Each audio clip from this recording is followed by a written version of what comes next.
My sister and her husband moved back in with our parents and got furious when I refused to watch their kids so they could unwind. When my parents took their side, I packed up and quit covering their expenses. Can you imagine being trapped in your own home, not by walls, but by family expectations? What if the people you loved most demanded you sacrifice your entire life, your money, your very peace of mind, all for their convenience? They told me I had no choice, that I owed them. But what they didn't realize was, by pushing me to my absolute limit, they unleashed a storm they weren't prepared for. And I didn't just walk away. I took my entire financial support with me. My name is Anna, and at 22 years old, fresh out of college with my business degree, I found myself right back where I started, my childhood home. Honestly, I hadn't planned on moving back in with my parents.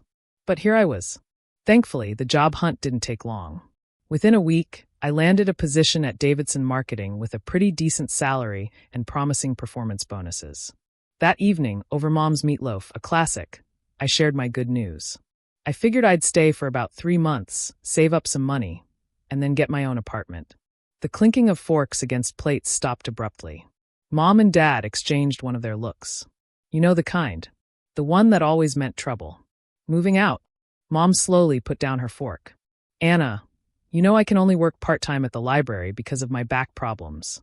Dad cleared his throat. And things aren't great at the plant. There have been rumors of layoffs. We could really use your help with the bills, honey, Mom added softly. And you wouldn't have to pay rent here. It just makes more sense, doesn't it? I stared at my half-eaten meatloaf, feeling the familiar walls closing in. They had a point, sort of. And they were my parents, after all. I guess I could stay longer, I mumbled. Life fell into a routine after that. I went to work, came home, paid the bills. Mom made sure dinner was always on the table. It seemed okay. Manageable, even. Until last weekend. That's when my sister, Sarah, showed up with her husband, Mike, and their 2 kids, Emma and Lucas. The change in my parents was like someone had flipped a switch. Oh, my precious angels. Mom cooed, scooping up 4-year-old Emma, while Dad swung Lucas onto his shoulders. Sarah, darling, you look wonderful. How's everything going? Tell us all about what you've been up to. I stood in the doorway, watching as my parents fawned over their eldest daughter and her perfect little family. The way they hung on her every word, asking for details about the most mundane things. How her garden was doing, what new words Lucas had learned, how her book club was going. They'd never shown that kind of interest in my life. Not even when I made Dean's List or won the business school's leadership award. Anna, be a dear and put on some coffee. Mom called over her shoulder, not even looking my way as she bounced Lucas on her knee.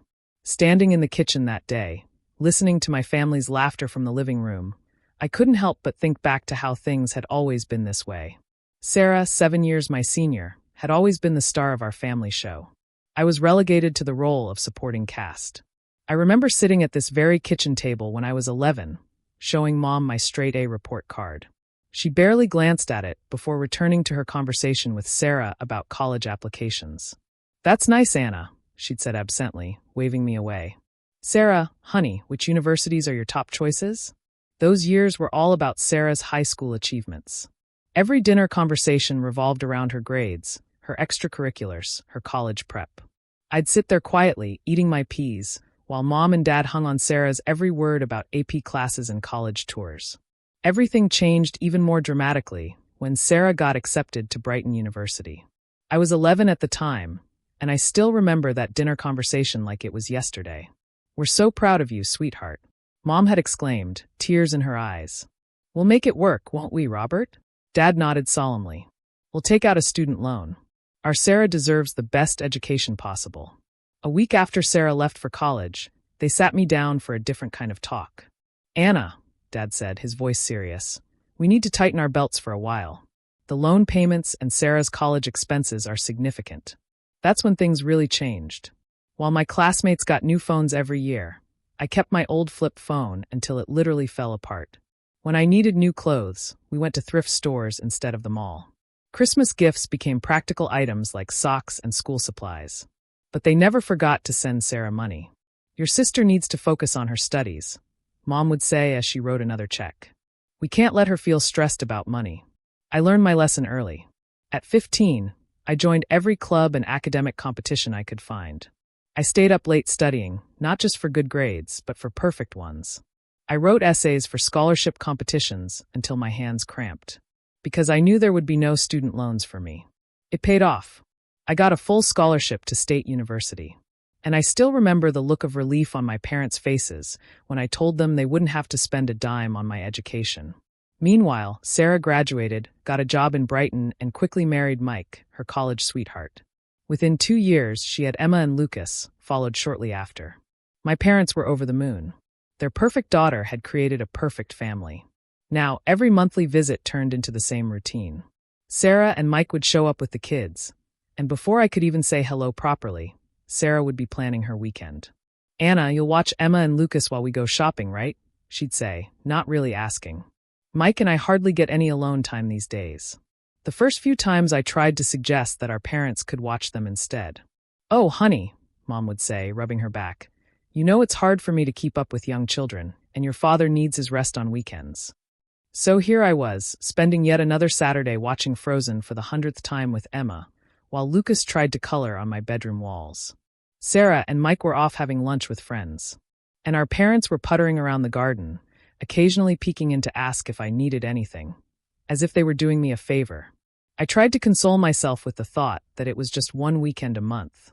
Just one weekend of being the free, reliable babysitter while everyone else lived their lives. A year passed in this monthly rhythm of babysitting and bills. I had almost gotten used to it. Almost. Then came the phone call that would turn my already complicated life completely upside down. I was doing dishes after dinner when I heard Mom's phone ring. I could hear her surprised Sarah. "Oh, sweetheart, don't cry. Tell me what happened." Through sobs, Sarah explained that Mike's company had gone bankrupt without warning. They couldn't afford their rent anymore and had no savings. Could we maybe stay with you for a while?" Sarah's voice was so loud through the phone that I could hear it clearly. "Of course you can," Mom exclaimed without a moment's hesitation. "We'll make room." My stomach dropped. I stepped forward, clearing my throat.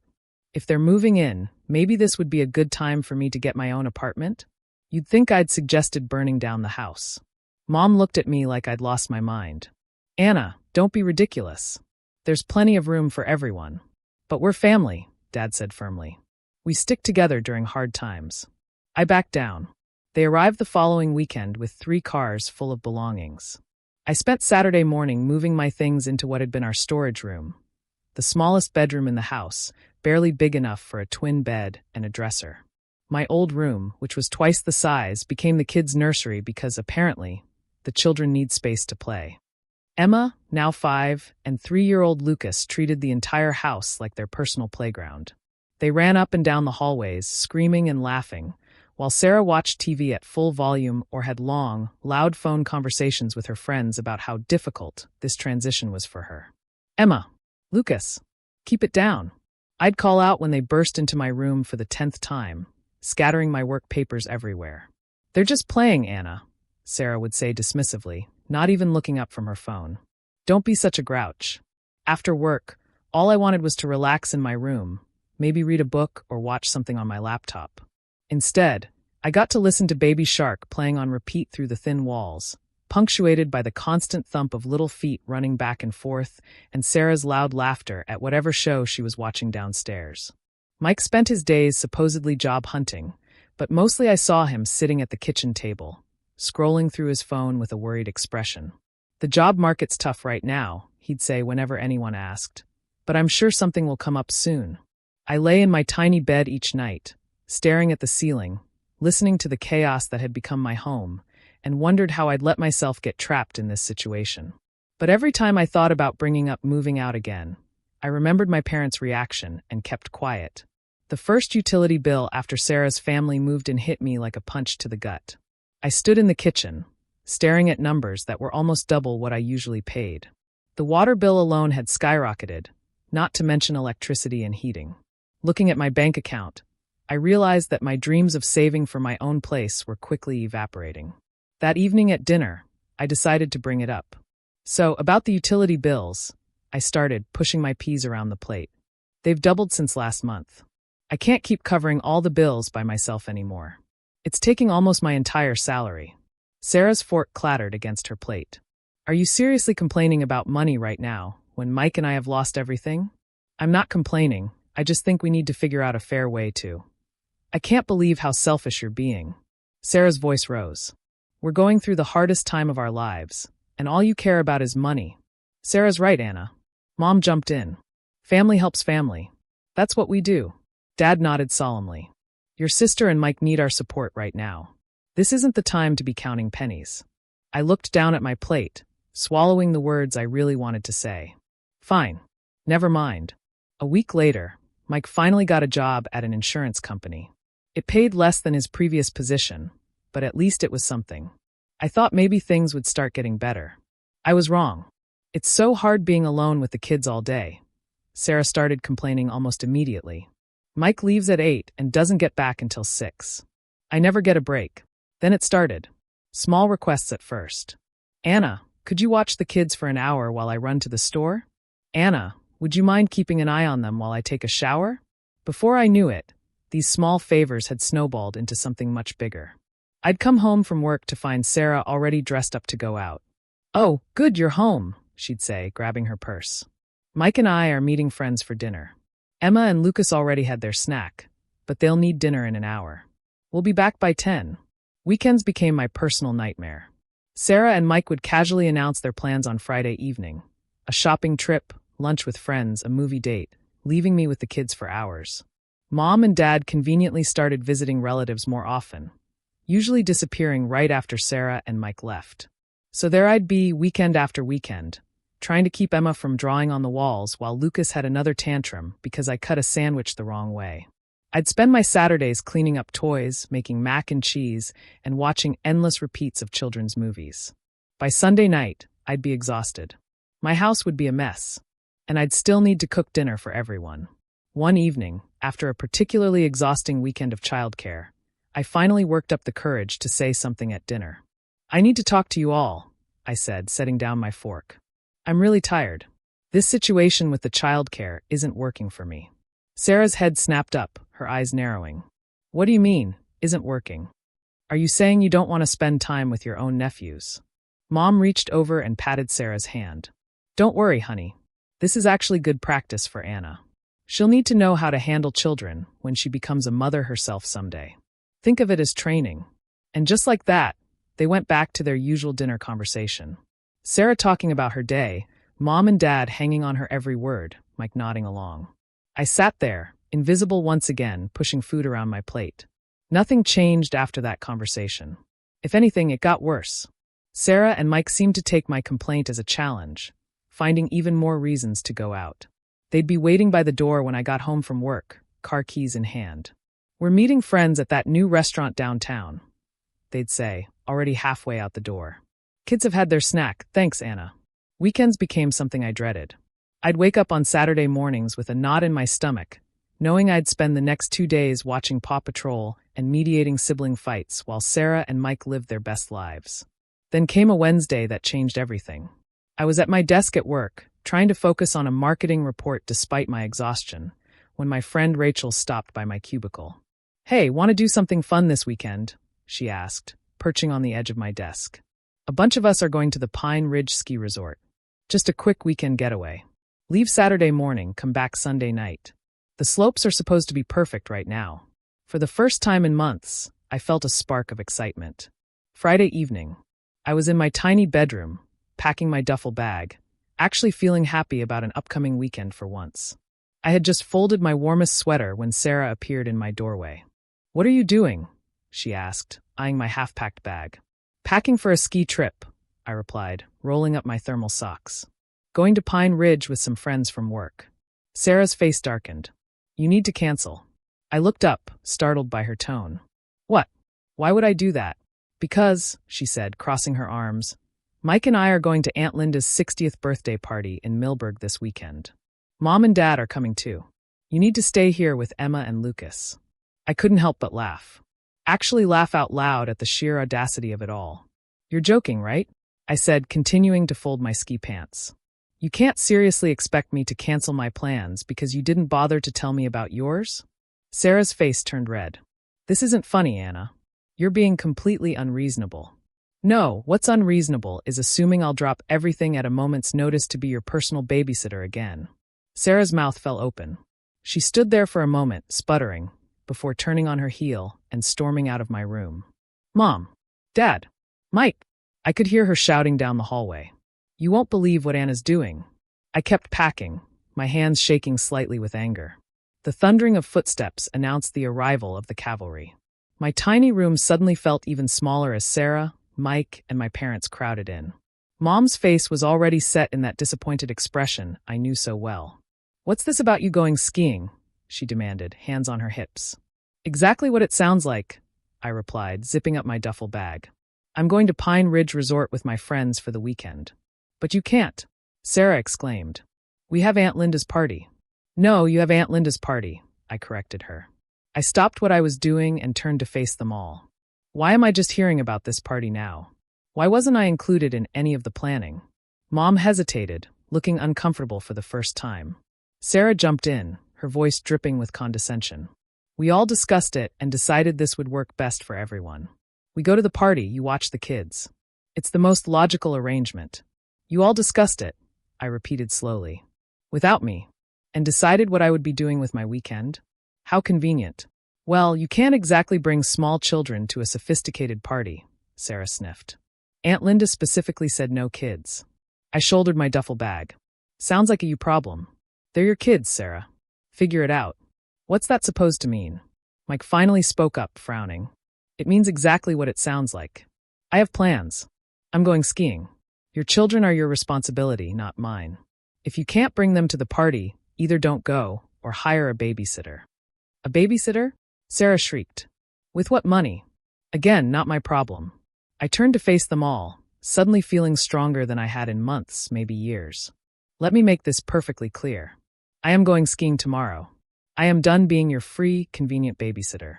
I'm done having my weekends hijacked, my plans ignored, and my life treated like it doesn't matter. If you need childcare, Sarah, that's your responsibility as a parent. Stop assuming I'll always be there to pick up your slack. The silence that followed was deafening.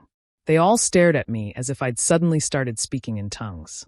Sarah's mouth opened and closed like a fish out of water. Mom looked like she'd been slapped.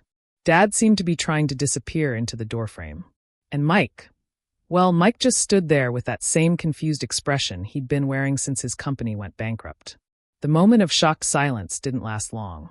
Sarah's face crumpled, and she burst into theatrical sobs, covering her face with her hands. Mike muttered something that sounded distinctly like ungrateful under his breath. How dare you? Mom's voice rose.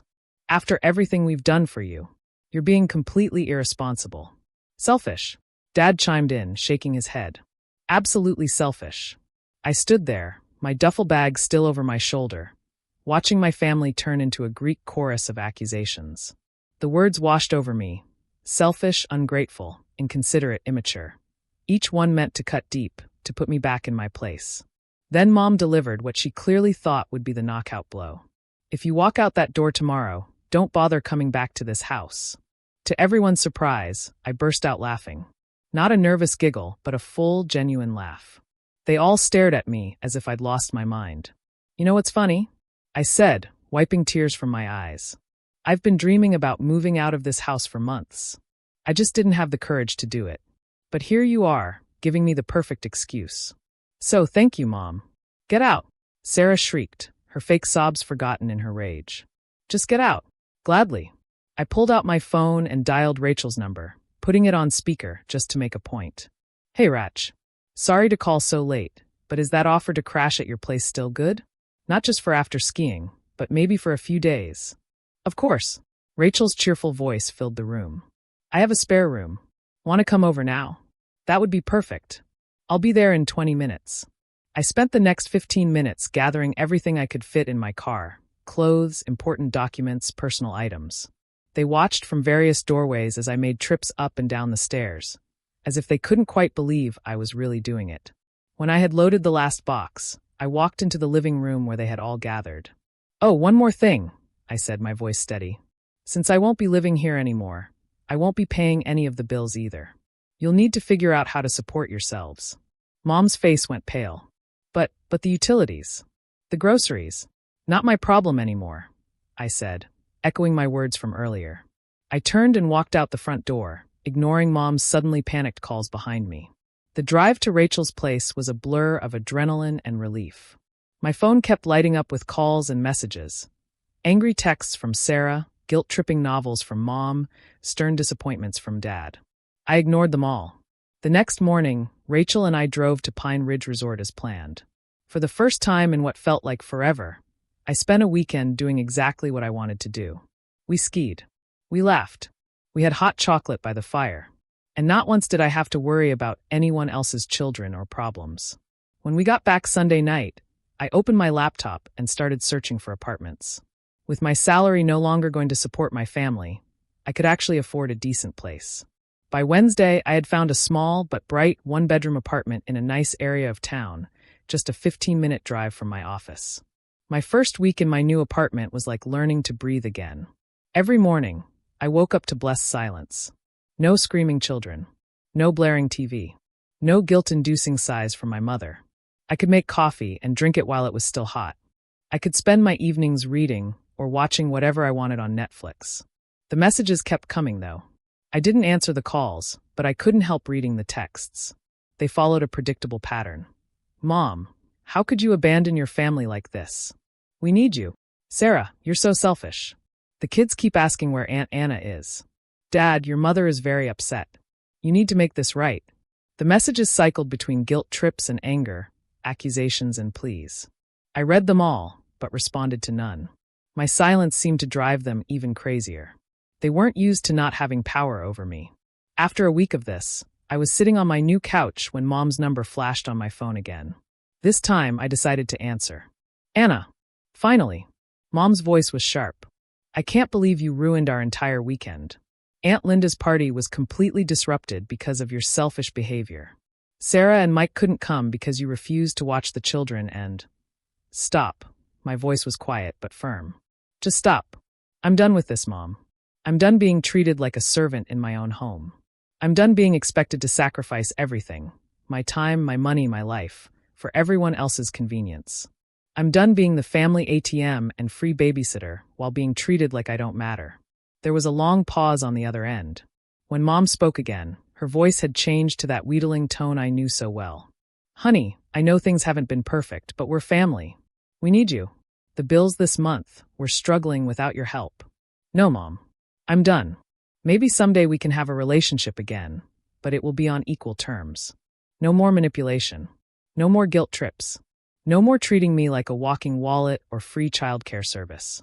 Until then, I need space to live my own life. I hung up and immediately blocked her number. Then I went through my phone and blocked them all. Mom, Dad, Sarah, even Mike. I blocked them on social media, too. It felt both terrifying and liberating. Like cutting anchor lines I hadn't even realized were holding me down. Maybe someday I'll be ready to have my family back in my life. Maybe with enough time and distance, we can build something new, something healthier, with boundaries and respect. Or maybe we won't. Either way, I'm done sacrificing my own happiness and well-being to meet their endless demands. Have you ever felt like you were being taken for granted by your own family, or that your needs were constantly put last? What did you do to reclaim your life and set those crucial boundaries? Share your story or your thoughts in the comments below. I'd really love to hear from you. And if my story resonated, please hit that like button and subscribe for more. Thanks for watching.